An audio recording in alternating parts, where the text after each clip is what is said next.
অহংকারী খরগোশ এবং কচ্ছপের গল্প।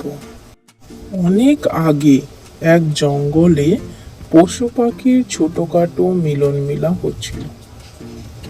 সেখানে হঠাৎ বলল, তোমরা কি জানো আমি এই বনে যে কাউকে হারাতে পারি? কেউ আমাকে হারাতে পারবে না, বলল খরগোশটি। হ্যাঁ, আমি জানি, আমি তাকে দৌড়াতে দেখেছি। আমি বাজি ধরে বলতে পারি সে এই বনে যে কাউকে পরাজিত করতে পারে, বলল শিয়ালটি। হঠাৎ ভিড় থেকে তারা শুনতে পায় কেউ হাসছে। তুমি হাসছো কেন? তুমি কি আমার সাথে দৌড় প্রতিযোগিতায় বাজি ধরে হারাতে পারবে, বলল খরগোশটি। আমার তোমার সাথে একমত নাও হতে পারে। ওহ জনাব খরগোশ, আমি কিন্তু এটা অস্বীকার করতে পারি না, তবে তোমার সাথে বাজি ধরার আমার কোনো ভয় নেই। ওহ সত্যিই? তাহলে ধরে দেখা যাক কে জিতে, বলল খরগোশটি। তাই একটি সুন্দর রৌদ্রোজ্জ্বল দিনে সমস্ত প্রাণী দৌড় প্রতিযোগিতার দিনে জড়ো হয়েছিল। সবাই নিশ্চিত ছিল খরগোশটি বিজয়ী হতে চলেছে।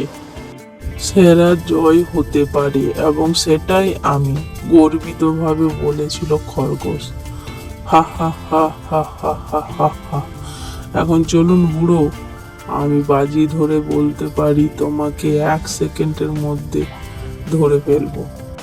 শুরু হলো তাদের দৌড় প্রতিযোগিতা। খরগোশ এত দ্রুত দৌড়ায় যে পথের সমস্ত জিনিস ঘুরতে থাকে। অন্যদিকে কচ্ছপ এমন ভাবে দৌড়াচ্ছে যে তাকে সহজে শামুকও পাশ কাটিয়ে যাচ্ছে। হঠাৎ খরগোশ থামে এবং পিছনে তাকায়। ওহ আমার ঈশ্বর, এই কচ্ছপের এই পর্যায়ে পৌঁছাতে যুগে যুগে সময় লাগবে। তাই এখানে একটু থেমে কিছু বিশ্রাম নেওয়া যাক।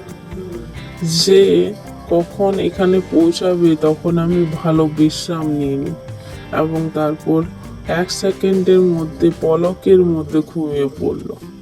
ইতিমধ্যে কচ্ছপটি ধীরে ধীরে এবং অবিচলিতভাবে বিন্দুতে পৌঁছায়, যেখানে খরগোশ ঘুমিয়েছিল শান্ত।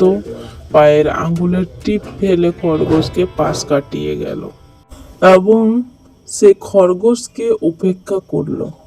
হঠাৎ কচ্ছপকে দেখে ভিড়ের মধ্যে সবাই চিৎকার করে উঠে বলল, যাও কচ্ছপ যাও যাও।